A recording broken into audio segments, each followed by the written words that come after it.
All right, so let's talk about Australia on the world stage. Now, again, for those that are half listening, here's the deal, right?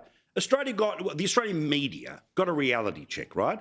The meeting is of the G7, and they are so addicted to the club of the G7 that all of the other world leaders who, represent significant countries around the world, they were all at the kids' table, right? They weren't allowed to have dinner with the mummies and daddies running the big countries.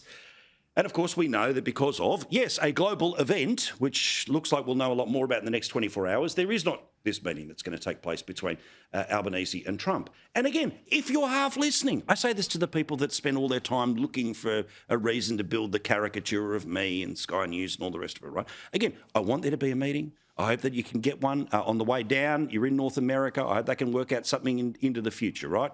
Fine, I want great relationships, right? Because I think America should be at the head of the table, not China. Just a crazy ideas, right? I can tell the difference.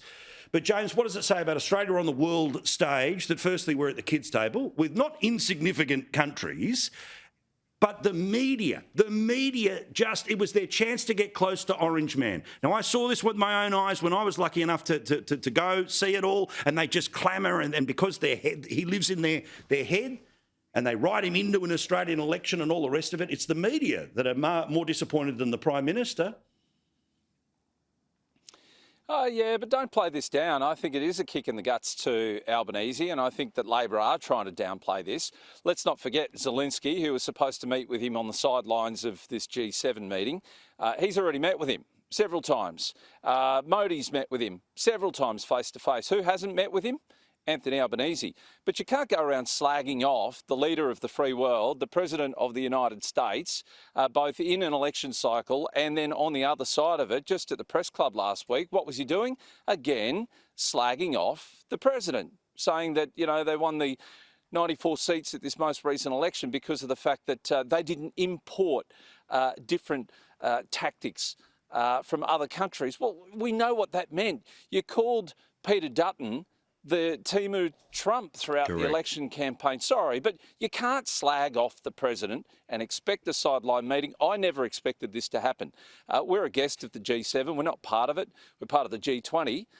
So, look, it was inevitable that, if anything went down, Trump was going to bail. He's done exactly that. It is egg on the face of this Prime Minister who really doesn't have a great relationship. America does have a good relationship with Australia. The difference is Trump doesn't have a good relationship with Albanese. Fair point. Jim Chalmers, for his point, understandably, because he doesn't want to upset the apple cart, because those numbers that might eventually come his way in 65 years when the chairman decides to one day step down, well, he, of course, is running cover for the Prime Minister today. This was always a chance of happening, given what's happening around the world and particularly in the Middle East. Prime Minister Albanese's had 3 conversations with President Trump in recent months. We'll continue to engage in the usual way, but I don't think it's especially surprising. I do think it's understandable. So, Linda, I've been waiting for this all day. How is this technically a win for Albanese? Well, I think it's really sad that James is, playing pretty loose with the truth tonight. As the Treasurer has said, 3 conversations with the US President already. As the chair of an Australian industry superannuation fund, I went to the US and met with Secretary Bessent, Secretary Lutnick, with the Australian ambassador to the US, Kevin Rudd. I was over there with Jim Chalmers.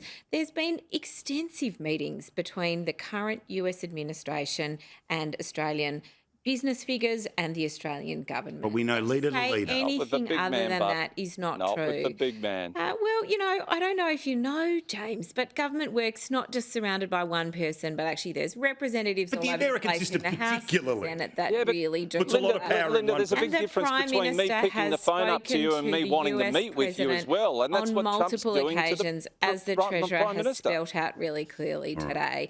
What's going to be important for Australians is that we have a good open conversation about the bill before the US Parliament, and that's about tariffs, it's about taxes, and these are really important conversations. But it's not going to hinge on one conversation. It's going to hinge on the opposition, on the minor parties stepping up and speaking out in Australia's interests too, not criticising the Prime Minister and undermining the national effort to get the best for Australians and Australian companies. So what I don't want to hear is people people like James a bigger talking non-fan of the Australia Prime Minister down. than I am, right? I couldn't whack him harder and longer and all the rest of it, right? And as I just said, I hope there's a meeting. I hope it happens because interpersonal relationships clearly are what matters, right? Then let's Prime not Minister. politicise foreign affairs, right? Let's not undermine the Australian government's efforts, whoever they are. But I'll be honest, I'm more obsessed with the deal for media Australians. who built this thing. The most important meeting of his career, of his entire life. No, that's rubbish, right? And I love that the same people that were pumping those tyres are the ones that had to turn around and say, we've been reminded of our place in the world today. Yeah, so has the media. But does that surprise?